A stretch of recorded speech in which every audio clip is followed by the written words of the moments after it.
हाँ तो student, first force आपने कर ली ग्रेविटेशनल फोर्स, जो किसके कारण लगती है, मास के कारण, और जिसका फार्मूला है F is equal to G m1 m2 बड़ी r। ये आपकी ग्रेविटेशनल फोर्स थी। आज सेकंड फोर्स है वीक न्यूक्लियर फोर्स। देखो क्या होती है, तो इसकी डेफिनेशन है, these are force of interaction between elementary particle of short lifetime। यानी एलिमेंट्री जो पार्टिकल्स होते हैं उनके बीच में जो इंटरेक्शन की फोर्स लगती है उस फोर्स को क्या बोलते हैं, वीक न्यूक्लियर फोर्स। लेकिन ये आपको थोड़ा सा डिटेल में बताना पड़ेगा क्योंकि ये आपको समझ में नहीं आएगी डेफिनेशन, ठीक है। तो इसकी डिटेल जो हम बताएंगे वो बहुत ही बेसिक है साइंस के लिए, आपने पहले वाली क्लासों में पढ़ भी रखा है। अगर जिस बच्चे ने पढ़ रखा उसका रिवाइज हो जाएगा और जिसने नहीं पढ़ा वो पढ़ लेगा। तो इसको थोड़ा मैं डिटेल में डिस्कस करने वाला हूं, और वो डिस्कस करने के बाद आप जब बुक में पढ़ोगे तो आपके समझ में भी आ जाएगा कि इसका रियल मीनिंग क्या है, ठीक है। और जो आज करवा रहे हैं ये ना के फिजिक्स में, आपके केमिस्ट्री में भी यूजफुल है, ठीक है। तो बिल्कुल स्टार्टिंग से चलते हैं, वो समझाने के बाद मैं आपको ये डेफिनेशन दोबारा बताऊंगा, फिर आपको अच्छी तरह से समझ में आ जाएगा। देखो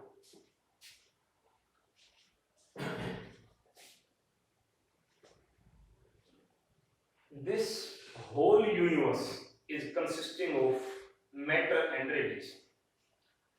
ध्यान से सुनते जाओ जो मैं बोलता हूँ। ये पूरा जो ब्रह्मांड है आपका, ये किसका बना हुआ है, मैटर का और रेडिएशन का, यानी पदार्थ का और विकिरण का, ठीक है। मैटर जो है पदार्थ, वो तीन स्टेट में एग्जिस्ट करता है, सॉलिड, लिक्विड और गैस, सबको पता है, ठीक है। सॉलिड, लिक्विड और गैस। आप अपने आसपास मटेरियल ऑब्जेक्ट उनको देखोगे, या तो वो सॉलिड है या लिक्विड है या गैस स्टेट में है। मैटर इन तीन फॉर्म में एग्जिस्ट करता है, ठीक है। वैसे तो प्लाज्मा भी एक स्टेट, लेकिन वो बाद में बताएंगे आपको। मेनली ये तीन स्टेट है, ठीक है। और जो मैटर की ये तीनों स्टेट हैं जिससे यूनिवर्स बना है, जिससे हर एक चीज बनी है, ये बनी है एटम से। किससे बनी है, एटम से। क्या होता है एटम, एटम वो स्मॉलेस्ट आपकी यूनिट है जिसको आप फर्दर ब्रेक नहीं कर सकते, ठीक है। एटम वो स्मॉलेस्ट यूनिट है जिसको आप फर्दर ब्रेक नहीं कर सकते, this is known as atoms, ठीक है। अब एटम में क्या होता है, देखो एटम स्फीरिकल शेप का होता है। कैसी शेप का होता है, स्फीरिकल। और एटम का जो साइज है वो होता है कितना, बोलो, 10 raised to power minus 10 metre. इसको हम 1 एंगस्ट्रॉम भी बोल देते हैं। कितना होता है एटम का size, 10 raised to power minus 10 metre. यानी ये साइज कितना कम है जिसकी आप इमेजिन नहीं कर सकते, कल्पना नहीं कर सकते, इतना कम है। कहने का नहीं इतना मीटर, यानी कि भाई अगर ये 10 raised to power 10 मीटर है, माइनस नीचे लेके जाओगे तो प्लस का हो जाएगा, तो ये ऊपर तो बच गया metre divide by 10 raised to power 10, यानी 1 मीटर डिवाइड बाय क्या हो गया, ये 1 मीटर का कितने मा पार्ट में 10 जीरो लगा दो जी। देखो कितनी बड़ी आपकी रकम बन जाएगी।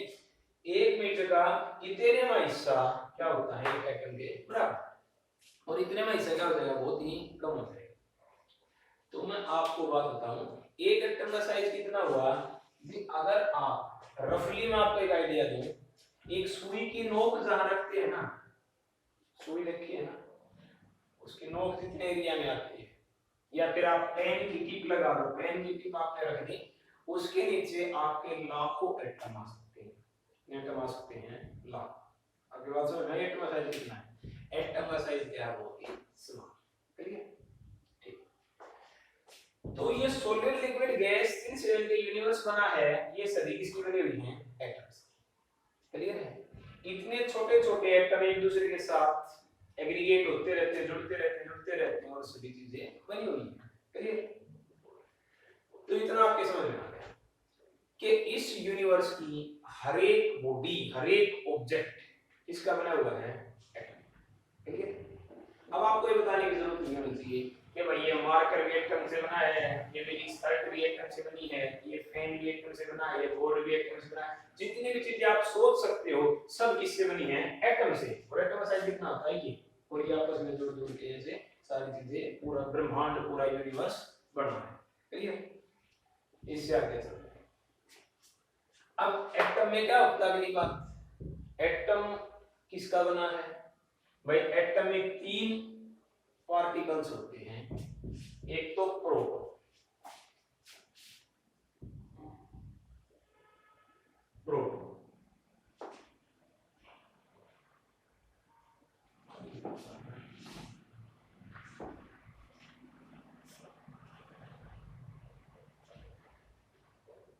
फर्स्ट पार्टिकल का नाम है प्रोटॉन, और प्रोटॉन का सिंबल ऐसे लिख देते हैं P से, है ना? और इसके ऊपर पॉजिटिव चार्ज होता है। प्रोटॉन पे क्या चार्ज होता है? पॉजिटिव। कितना पॉजिटिव? 1.6 into 10⁻⁻⁹ coulomb. ठीक है भाई? कूलम क्या है? चार्ज की यूनिट। क्या चार्ज की? हर एक चीज की अपनी यूनिट है। जैसे मास की क्या है? केजी। आपने कल यूज कर दिया। मास को किसमें मेजर करोगे? किलोग्राम में। डिस्टेंस है, मीटर में मेजर करेंगे। तो इसी तरह चार्ज को किससे करते हैं? कूलम। और प्रोटॉन के ऊपर इतना चार्ज होता है। ये क्या है? चार्ज की एक यूनिट। क्या है? जैसे अपने पास 1 रुपीज है, पैसे की यूनिट क्या है? 1 रुपए, है ना भाई? 1 रुपए से कम नहीं हो सकता। उसी तरह से आपका चार्ज इससे कम नहीं हो सकता। This is basic unit of charge and this is denoted by E। इसको किससे नोट करते हैं? बेसिक यूनिट को E से, स्मॉल e से। तो एक तो प्रोटॉन होते हैं, दूसरा होते हैं जी इलेक्ट्रॉन।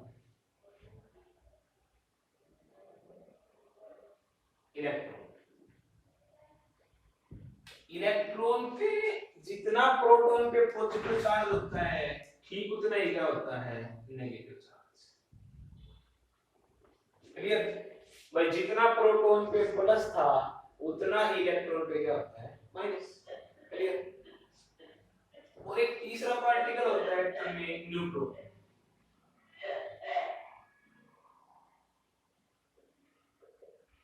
Neutron means neutral. इसके ऊपर चार्ज ही नहीं होता, जीरो चार्ज होता है, ना पॉजिटिव ना नेगेटिव। तो जैसे नाम से ही दिख रहा है, प्रोटॉन P4 पॉजिटिव है ना? P4 क्या होता है? पॉजिटिव। प्रोटॉन पे क्या होता है? पॉजिटिव। इलेक्ट्रॉन पे उतना ही नेगेटिव। न्यूट्रॉन मींस न्यूट्रल, इसके ऊपर ना पॉजिटिव और ना नेगेटिव। क्लियर? तो इस एटम में ये तीनों पार्टिकल होते हैं। क्लियर? अब ये तीनों कहाँ होते हैं? बात ये है कि क्या हर जगह होते हैं क्या? नहीं, ऐसा कुछ नहीं है। एटम के अंदर देखो, एक सेंट्रल कोर होता है, इसको बोलते हैं हम न्यूक्लियस। क्या है ये? Nucleus, central nucleus. और इस न्यूक्लियस का साइज होता है 10⁻⁻15 मीटर। कितना होता है? 10⁻⁻15 मीटर। और इसको हम बोलते हैं वन फर्मी। क्या बोलते हैं? One Fermi. ये जो न्यूक्लियस है ये सेंटर में होता है। कहाँ होता है? सेंटर। और इसके अंदर सारे के सारे प्रोटॉन और क्या होते हैं? न्यूट्रॉन। क्या होते हैं? सभी प्रोटॉन यानी सारा का सारा पॉजिटिव चार्ज और सारे न्यूट्रॉन कहाँ होते हैं? न्यूक्लियस के अंदर। ठीक है? तो फिर इलेक्ट्रॉन कहाँ होते हैं? इलेक्ट्रॉन हो जाएंगे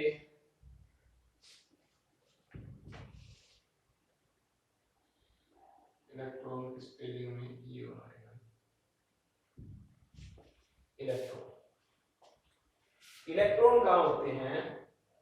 इलेक्ट्रॉन आपके न्यूक्लियस जो है इसके चारों तरफ चक्कर लगाते हैं।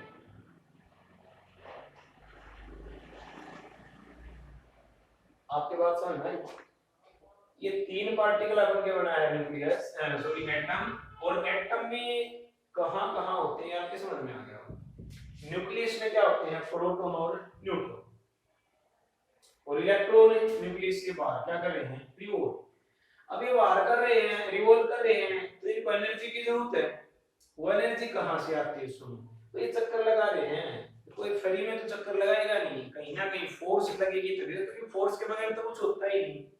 तो ये जो इलेक्ट्रॉन रिवॉल्व कर रहे हैं इनको फोर्स कहाँ से आती है ना, तो फोर्स कहाँ से आती है भाई, इलेक्ट्रॉन पे तो कैसा चार्ज है माइनस, और न्यूक्लियस में प्रोटॉन पे कैसा है प्लस, और आपने पढ़ रखा होगा कि अगर एक प्लस चार्ज और एक क्या हो माइनस चार्ज, ये कैसी फोर्स लगाते हैं एक दूसरे पे, अट्रैक्शन की, कैसी फोर्स लगाते हैं अट्रैक्शन की, समझ में आ रहा है, जैसे मास के कारण फोर्स लगती है ना अट्रैक्शन की, उसी तरह चार्ज के कारण भी क्या लगती है फोर्स, क्लियर है, मास की वजह से क्या लगती है अट्रैक्शन, उसी तरह से चार्ज की वजह से क्या होती है अट्रैक्शन भी हो सकती है और रिपल्शन भी हो सकती है, क्लियर।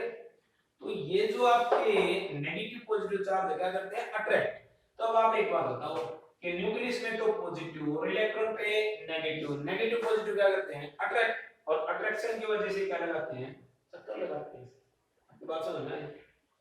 हाँ अगर आपके लाइक चार्ज होंगे ना दोनों पॉजिटिव तो फिर ये रिपेल भी करेंगे है ना, अगर प्लस माइनस हो तो अट्रैक्ट, अनलाइक होगे ना, अनलाइक एक जैसे नहीं है प्लस माइनस, लाइक होगे माइनस माइनस होंगे तो भी ये क्या है लाइक, तो भी रिपेल है ना, बड़ी सिंपल सी लाइन है कि unlike charges attract each other and like एक जैसे रिपेल ईच अदर, तो अनलाइक फिर अट्रैक्ट करेगा, क्लियर। तो इतनी स्टोरी आपके समझ में आ गई, इससे आगे एक स्टेप को रखते हैं। अब देखो, अब किसी एटम में कितने प्रोटॉन और कितने इलेक्ट्रॉन होते हैं, बात है ये, क्या आपको पता है कितने प्रोटॉन कितने इलेक्ट्रॉन होते हैं, कोई स्पेसिफिक नाम होता है ये एटम के लिए, हर एक एटम में, तो ठीक आपने पढ़ लिया एटम में ये होता है। अब मैं आपसे पूछूंगा क्वेश्चन करता हूं कि बताओ किसी एटम में कितने इलेक्ट्रॉन या कितने प्रोटॉन होते हैं, क्या आपको उस नाम का पता है, स्पेसिफिक नाम है, नाइन्थ में आपने खूब पढ़ा है, नाइन्थ में जब आपने केमिस्ट्री पढ़ी तो वहां पर ये सब थे एटम वगैरह, और वहां चलो नहीं पता तो कोई बात नहीं, अब नोट कर लो, उसको बोलते हैं किसी एलिमेंट का, किसी एटम का एटॉमिक नंबर, क्या बोलते हैं एटॉमिक नंबर, क्लियर है, एटॉमिक नंबर, और इसका दूसरा नाम चार्ज नंबर भी है, क्या है charge number, and this is denoted by capital A, इससे डिनोट करते हैं कैपिटल ए से, देखो चार्ज किस पे होता है प्रोटॉन पे और इलेक्ट्रॉन पे, तो हम इसको चार्ज नंबर भी बोलते हैं, ठीक है, तो किसी एटम में कितने इलेक्ट्रॉन या प्रोटॉन होंगे ए, समझ में आया, ऐसे लिखते हैं ZX, सॉरी सॉरी सॉरी, ए तो आपका मास नंबर है, this is represented by Z, is represented by Z से रिप्रेजेंट करते हैं चार्ज के नीचे वाला चार्ज नंबर होता है और ये मास नंबर, देखो चार्ज नंबर आप इसको समझना, एक चीज को प्रैक्टिकली समझो तो क्या आप बोलो नहीं बात में कि रट्टा मार के तो आप आते ही थे 8th में 9th में तो भूल जाते थे, तो इसलिए मैं आपको डिटेल में करवा रहा हूं कि आप एक बार ये दिमाग में सेट हो जाए और फिर आप इसको बोलो नहीं, और कभी भी आपको दोबारा से इसको पढ़ने की जरूरत नहीं पड़ेगी, नहीं तो ये जो फोर्स थी ये 5 मिनट का काम था, डेफिनेशन बता के और खत्म करना, तो मैं इसको इतना लेंथी इसलिए बना रहा हूं ताकि आपके समझ में आए। तो किसी एटम में कितने इलेक्ट्रॉन या प्रोटॉन होंगे Z, क्लियर है, Z is the atomic number, clear है। एक और इंपॉर्टेंट बात सुनो, ये जरूरी है किसी एटम के लिए कि जितने प्रोटॉन होंगे ना जी ठीक उतने ही क्या होंगे इलेक्ट्रॉन होंगे, समझ में आया ना, क्योंकि जितना प्रोटॉन पे प्लस चार्ज होता है उतना इलेक्ट्रॉन पे माइनस, ये दोनों 5 प्रोटॉन होंगे और 5 क्या होंगे इलेक्ट्रॉन, तो नेट चार्ज क्या होगा उतना ही प्लस उतना ही माइनस जीरो, और किसी भी एटम के ऊपर नेट चार्ज क्या होता है जीरो, हर एक चीज किसकी बनी हुई है एटम्स की, तो हर एक बॉडी के ऊपर नेट चार्ज कितना है जीरो, क्यों जीरो है क्योंकि एक एटम के पास चार्ज जीरो है, अब एटम पे जीरो क्यों है, जितने प्रोटॉन उतने ही इलेक्ट्रॉन, नेट चार्ज कितना एटम पे जीरो, तो एक एटम पे जीरो तो बहुत सारे एटम से मिलके पूरा यूनिवर्स बना है, तो हर एक बॉडी पे चार्ज कितना है जीरो, क्लियर। चलो आगे चलते हैं, तो अब आप एक बात बताओ मेरे को,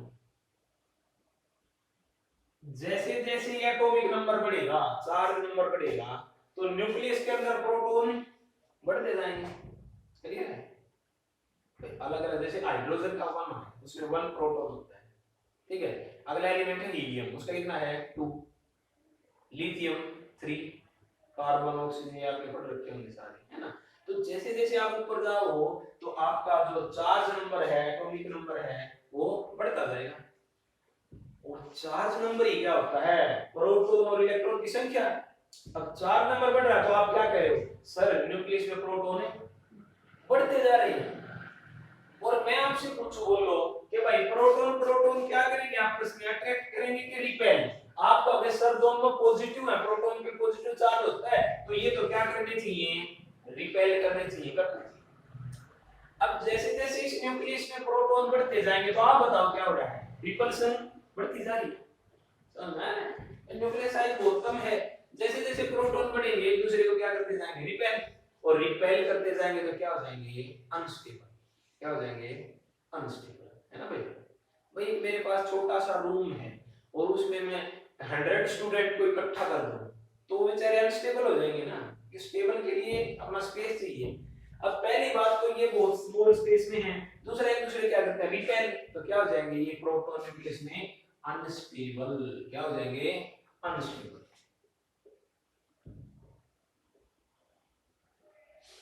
ठीक है, तो कोई भी चीज अनस्टेबल होगी तो क्या होगा, हाथ पैर मारेगा, है ना। अब किसी स्टूडेंट को कह दूं मैं, भाई ठीक है तू खड़ा हो जा, ठीक है बकवास कर रहा है तो खड़ा हो जा, हाथ ऊपर कर ले, तो हाथ ऊपर करके वो बच्चा खड़ा हो गया तो क्या हो गया, अनस्टेबल हो गया ना। क्या करेगा वो, स्टेबल होने की कोशिश करेगा, मैं सर से पूछेगा सर सॉरी मैं बैठ जाऊं क्या, क्योंकि अब वो इस स्टेट में अनस्टेबल है। और वो स्टेबिलिटी, हर एक चीज स्टेबिलिटी की तरफ चल रही है ना, ये यूनिवर्स किधर जा रहा है, स्टेबल होने के, है ना। आप भी क्या चाहते हो कि हम तो आराम से बिस्तर पे लेटे रहे, है ना, स्टेबल स्टेट हो है ना। तो आप पढ़ रहे हो तो आपके बैठ के पढ़ना पड़ रहा है, दिमाग भी चलाना पड़ रहा है, लेकिन आप चाह क्या रहे हो, सर हमारे रूम में एसी लगा हुआ हो, एक बढ़िया बिस्तर हो, आराम से सो। ठीक है, तो ये अनस्टेबल है, ये स्टेबिलिटी के लिए पता है क्या करेंगे, ये अपने अंदर से, न्यूक्लियस के अंदर से अल्फा बीटा और गामा पार्टिकल निकालते रहेंगे। क्या निकालने लग जाएंगे, अल्फा बीटा और गामा पार्टिकल। ठीक है, किसके लिए, स्टेबिलिटी प्राप्त करने के लिए चाहते हैं कि हर एक चीज चाहते स्टेबल हो जाए। अनस्टेबल क्यों आपको पता है, क्योंकि प्रोटॉन प्रोटॉन क्या कर रहे हैं, हमें रिपेल कर रहे हैं, ठीक है। तो क्या निकालने लग जाएंगे, alpha beta gamma particles, clear है। और मैं आपको बता दूं कि जो आपका ये अल्फा पार्टिकल्स है ये तो पॉजिटिव होता है, और बीटा जो पार्टिकल है वो इलेक्ट्रॉन का ही दूसरा नाम बीटा पार्टिकल है। इसका नाम है भाई इलेक्ट्रॉन का, इसका नाम है बीटा पार्टिकल इलेक्ट्रॉन। इलेक्ट्रॉन को आप जानते हो ना पहले, इलेक्ट्रॉन का ही दूसरा नाम क्या है, बीटा पार्टिकल, क्लियर है। अच्छा, ये अल्फा बीटा गामा पार्टिकल निकल रहे हैं रेडियोएक्टिव न्यूक्लियस से, इस फिनोमेना को बोलते हैं रेडियो एक्टिविटी। क्या बोलते हैं, रेडियो एक्टिविटी, है ना। This is known as the radio activity.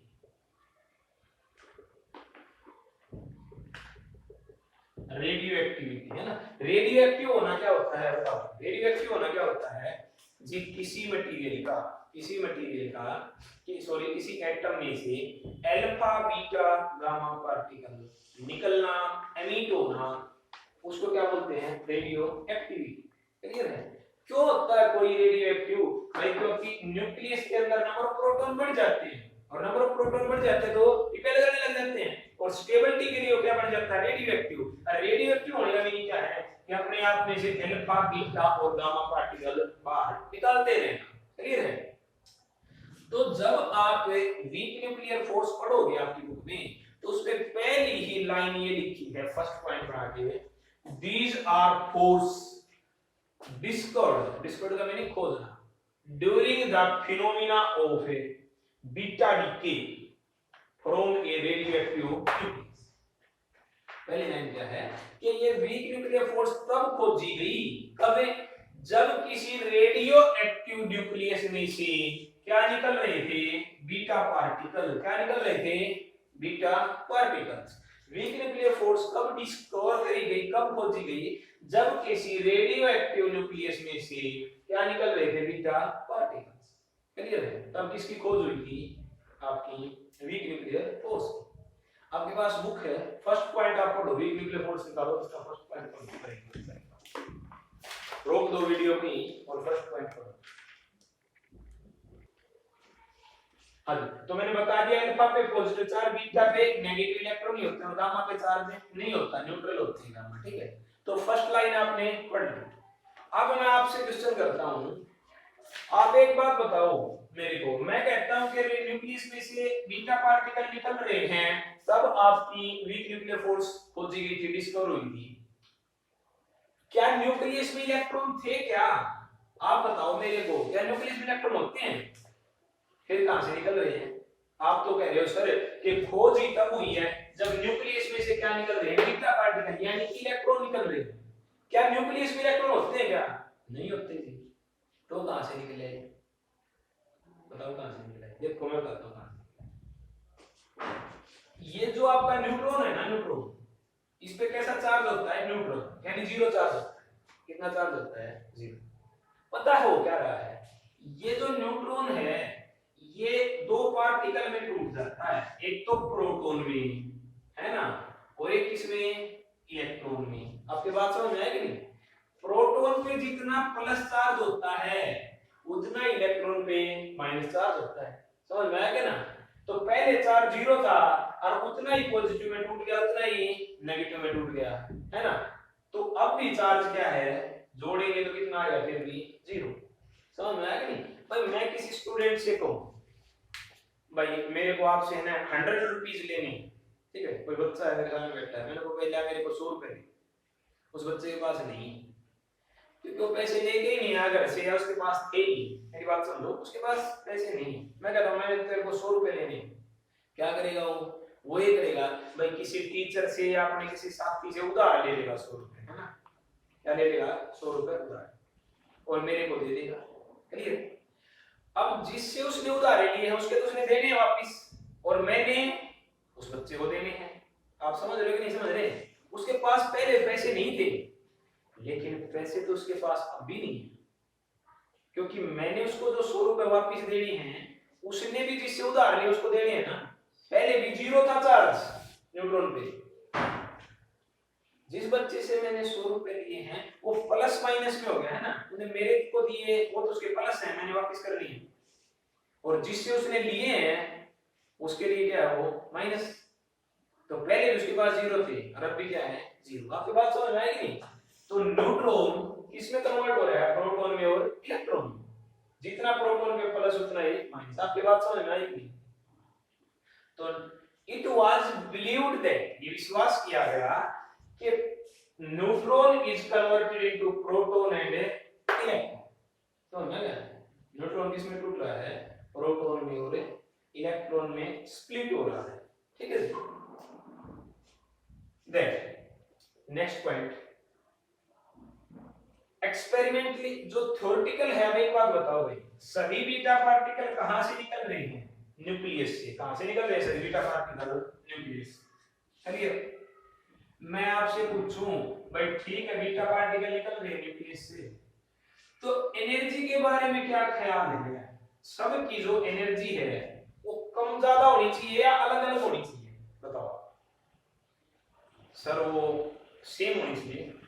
मैं कहूं भाई क्यों सेम होनी चाहिए, आप कहोगे सर वो एक ही जगह से तो निकल रहे हैं, जब ओरिजिन एक होता है तो क्या होता है, सेम ही होता है। ये है, मान लिया गांव में कोई पर्सन है, कोई आदमी है, ठीक है, उसके मान लिया कि 20 किले हैं, कितने किले हैं, 20, और लड़के हैं उसके 4, ठीक है।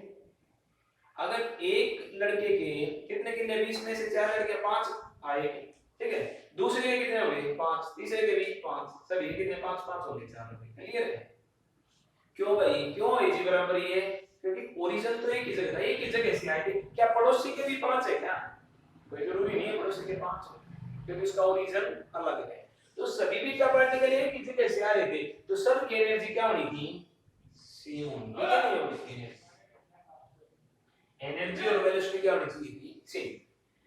लेकिन जब ये एक्सपेरिमेंट देखा गया ना, जो बीटा पार्टिकल वास्तव में निकल रहे थे, मीट हो रहे थे, तो ये पाया गया कि एनर्जी सेम नहीं है।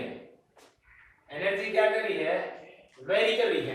एनर्जी मिनिमम से मैक्सिमम, यानी कि एक बीटा पार्टिकल कम है, दूसरा निकला उसकी ज्यादा, तीसरा निकला उसकी और भी ज्यादा, और भी ज्यादा, और भी ज्यादा, और कम। समझ में आ गई? सभी की एनर्जी सेम है नहीं, सबकी एनर्जी क्या है, अलग अलग, किसी की कम, किसी की ज्यादा। आपकी बात समझ में आ?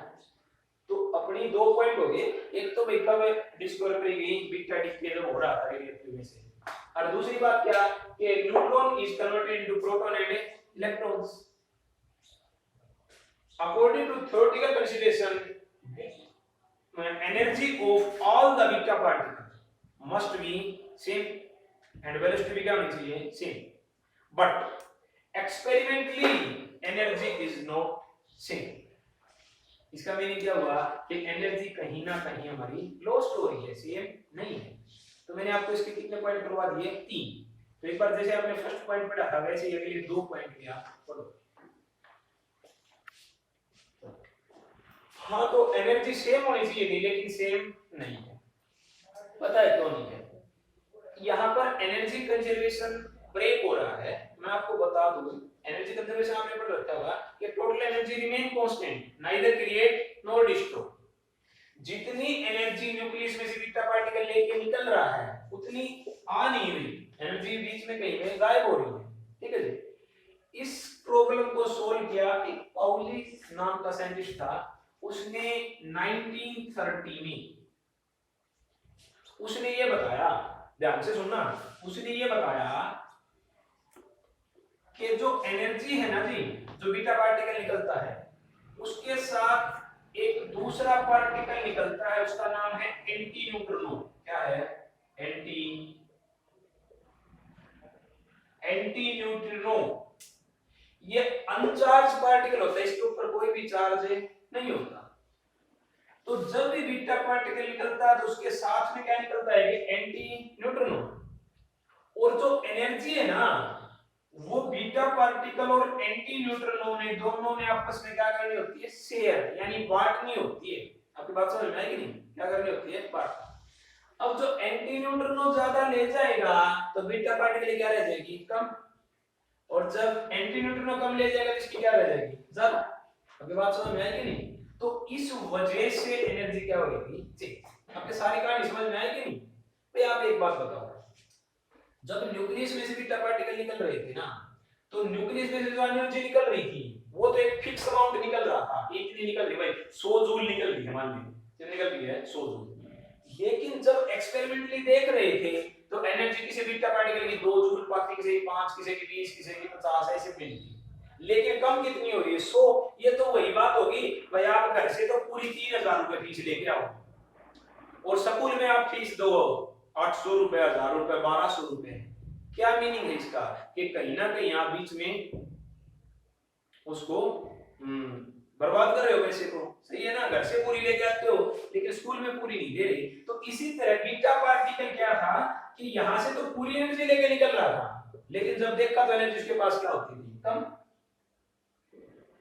तो फिर क्या पाया गया कि आपका एंटी न्यूट्रिनो साथ आता है और वो एनर्जी दोनों में क्या होती है, बांटनी होती है। अब आप घर से 3000 लेके आते हो, आपने अपना एक दोस्त बना रखा था, आप पैसे उसको दे देते हो, तो सीधी बात है भाई, जब आप उसको ज्यादा पैसे दे दोगे तो आपके पास तो कम रह जाएंगे, पूरे नहीं जा पाएंगे। आपकी बात समझ में आएगी नहीं? तो एंटी न्यूट्रिनो बीटा पार्टिकल एक ऐसा दोस्त है जो इसकी एनर्जी को क्या करता है, शेयर करता है। जब ये ज्यादा ले जाएगा तो इसकी क्या रह जाएगी, कम। बस। अब आपका एक इंपॉर्टेंट पॉइंट है, जैसे ये एक तो एंटी न्यूट्रिनो पार्टिकल हो गया और एक क्या हो गया, बीटा पार्टिकल। इनको बोलते हैं एलिमेंट्री पार्टिकल। इनको क्या बोलते हैं, एलिमेंट्री पार्टिकल। और इनके बीच में जो फोर्स लगती है ना इंटरेक्शन की, इनके बीच में क्या लगती है, जो फोर्स लगती है, उस फोर्स को ही क्या बोलते हैं, वीक न्यूक्लियर फोर्सेस। क्या बोलते हैं, वीक न्यूक्लियर फोर्सेस। आपकी बात समझ में आया कि नहीं? ये जो एलिमेंट्री पार्टिकल है, जिस फोर्स से बीटा पार्टिकल और एंटी न्यूट्रिनो क्या कर रहे हैं, इंटरप्ट कर रहे हैं, इनके बीच में फोर्स लग रही है, उस फोर्स को क्या बोलते हैं, वीक न्यूक्लियर फोर्स। समझ में आ गई? इसकी प्रॉपर्टी है, इसकी प्रॉपर्टी है भाई कि वीक न्यूक्लियर फोर्स, पहली बात तो जो ग्रेविटेशनल फोर्स है उससे 10 raise to power 25 time stronger है। कितनी है? 10 रेज टू पावर 25 टाइम, यानी 10 की पावर 25 गुना। दूसरी प्रॉपर्टी है वो ये है कि this force acts upon between lepton lepton and meson meson. देखो लेप्टोन और मीसोन क्या होते हैं, सुनो आप ध्यान से भाई। जो ये प्रोटॉन और इलेक्ट्रॉन जिनसे मिलके बने हैं ना, इनके भी छोटे पार्टिकल हैं। जैसे भाई सारी चीज तो एटम में मिलके बनी, एटम इलेक्ट्रॉन प्रोटॉन है, न्यूट्रॉन है। इलेक्ट्रॉन प्रोटॉन न्यूट्रॉन किससे बने? लेप्टोन और मीसोन से। उनको भी क्या बोलते हैं? Elementary particle. तो उनके बीच में जो फोर्स लगती है उसको भी क्या बोलते हैं? Weak nuclear forces. तो ये वीक न्यूक्लियर फोर्स आपकी खत्म हो गई। दो फोर्स हमने करवा दी, दो और बच गई। एक सेकंड आप बात सुनो, जिस बच्चे ने प्रदीप की बुक नहीं ली अपनी बुक ले आओ, पहले वीडियो देखो और फिर अपनी बुक के साथ साथ उनको पढ़ो। अपने कॉपी में अपने हाथ से आप नोट्स बनाओ, ठीक है? हर एक बच्चा पढ़ाई स्टार्ट कर दे। ऐप के ऊपर रेगुलर होमवर्क आपका आना स्टार्ट हो जाए +1 क्लास का। और ये मैं दोबारा नहीं करवाऊंगा स्कूल में, फाइनल है।